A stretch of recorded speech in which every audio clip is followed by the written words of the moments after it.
साथ ही साथ मेरे साथ टीएस सिंहदेव साहब जुड़ गए हैं, जो कि वयोवृद्ध नेता हैं और कांग्रेस के इस वक्त स्वास्थ्य मंत्री है राज्य के अंदर, और उनके ही बयान इस मामले में सबसे मैच्योर आए थे। सिंहदेव साहब, सबसे पहले आपसे जानना चाहता हूं, आपने वैक्सीन लगवा ली? नहीं, अभी इंतजार है दीपक जी। जैसे ही फेज 3 ट्रायल की डाटा पब्लिश हो जाएगी तो मैं कोवैक्सीन लगाने के इंतजार में। जी, तो क्या आप कांग्रेस पार्टी के उन नेताओं की आलोचना को सही मानते हैं जिन्होंने कोवैक्सीन के बारे में ये कहा कि तीसरे फेज का ट्रायल डाटा आया नहीं है, लेकिन इसके बावजूद भी इसके इमरजेंसी इस्तेमाल की अनुमति दे दी गई? जी, मैं उस बात से वाकिफ रखता हूं। किन किन ने कहा ये तो मैं नहीं जानता। मैंने कई विशेषज्ञों की भी टिप्पणी इसमें देखी जानी और सुनी भी, चाहे वो एम्स के रहे हों, अन्य संस्थाओं के रहे हों, जिनका ये राय है कि फेज 3 ट्रायल पूरे होने देना चाहिए था और उसके डाटा के बाद इसका इस्तेमाल चालू करना चाहिए था। मैं उस तर्क से सहमत हूं। तो आप उस तरह से सहमत है? तो ये वैक्सीन आपके राज्य में लगना शुरू हुई है या नहीं हुई है, आपने इसे होल्ड पर डाल दिया है? अभी स्टोरेज में है। 27 मई तक पहली खेप जो आई थी, पहला इंस्टॉलमेंट आया था, उसकी एक्सपायरी डेट है, अभी 2 महीने का समय है उसमें। और सेकेंड इंस्टॉलमेंट जो आया था वो 30 जून तक का एक्सपायरी डेट है, तो उसमें भी समय है। और मुझे विश्वास है कि तब तक फेज 3 ट्रायल का डाटा जरूर पब्लिश हो जाएगा और फिर फॉर्म भरने की जरूरत नहीं होगी। सामान्य रूप से जैसे अन्य उपचारों का उपयोग होता है, वैसे इसका भी उपयोग चालू हो जाएगा। लेकिन ये बात थोड़ी अलग सी नहीं लगती कि केंद्र सरकार ने एक स्टैंड लिया और छत्तीसगढ़ की राज्य सरकार एक स्टैंड ले रही है? आपने तो मुझे ब्रेकिंग न्यूज़ दी है कि आप कोवैक्सीन के मॉडल को अभी अनुमति की इजाजत नहीं दे रहे हैं, जब तक थर्ड फेज का ट्रायल पूरा नहीं हो जाता तब तक।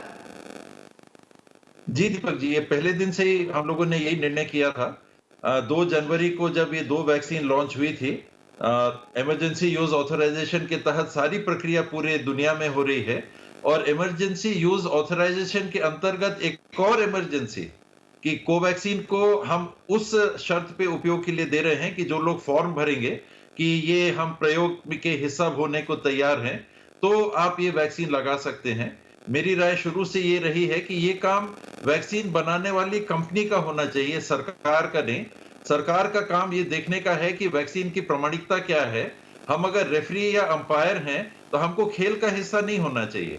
सरकार को अलग से खड़ा दिखना चाहिए, ना कि प्रोसेस जो है वैक्सीनेशन के ट्रायल का उसको पुश करना। यही मेरे सोच में अंतर है और 2 जनवरी से जब से लॉन्च हुआ है तब से उसी पे हम लोग कायम हैं। सिंहदेव साहब, ये तो आपने बहुत बड़ी ब्रेकिंग न्यूज दी है कि एक वैक्सीन जिसको आज प्रधानमंत्री ने लगाया, वो वैक्सीन छत्तीसगढ़ में अभी इस्तेमाल ही नहीं की जाएगी जब तक थर्ड फेज के ट्रायल का रिजल्ट नहीं आता। ये अपने आप में एक बहुत बड़ी ब्रेकिंग न्यूज है। क्या आपको लगता है कि इसमें संघ यानी केंद्र सरकार और राज्य दोनों के बीच जो कोऑर्डिनेशन था वैक्सीनेशन के इस मामले में, वो पूरा नहीं था?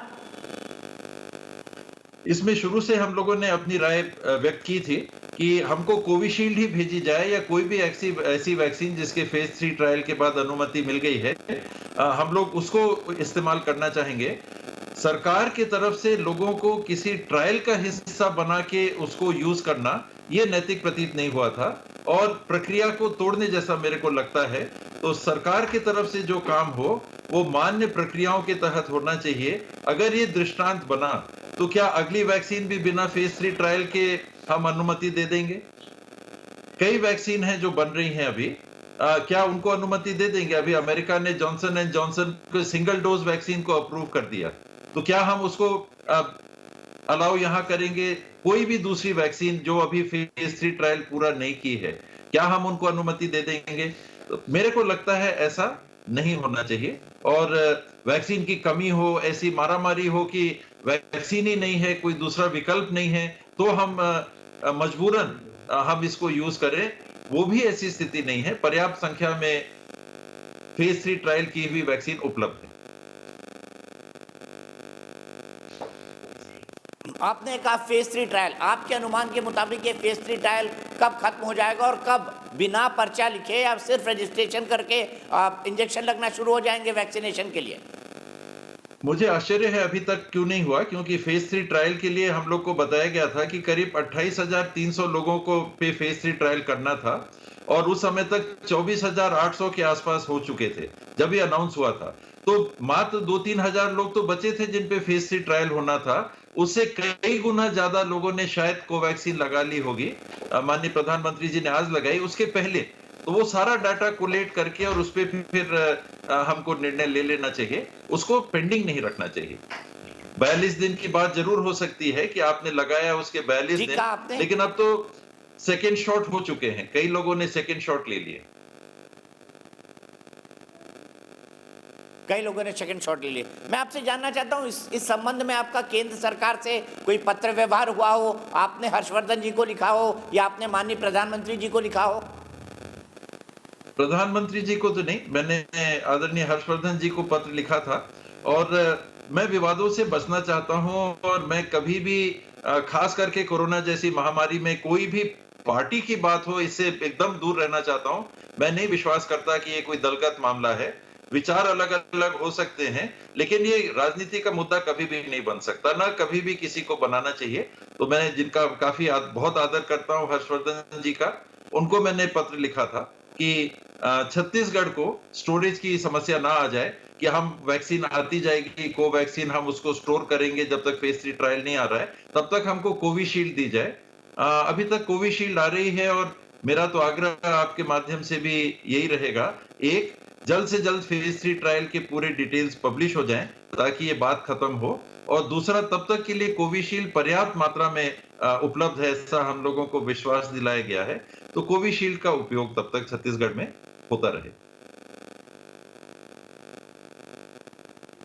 ठीक है, बहुत बहुत शुक्रिया टीएस सिंहदेव साहब, आप हमसे जुड़े और आपने एक बहुत महत्वपूर्ण बात आपने साझा की कि कोवैक्सीन का इस्तेमाल फिलहाल छत्तीसगढ़ सरकार नहीं कर रही है। ये ब्रेकिंग न्यूज़ है जो टीएस सिंहदेव साहब ने हमको दी है। कोवैक्सीन का जब तक तीसरा फेज का ट्रायल कंप्लीट नहीं हो जाता तब तक टीएस सिंहदेव साहब का ये कहना है कि वो स्वास्थ्य मंत्री हैं, उनके राज्य में कोवैक्सीन का इस्तेमाल नहीं होगा।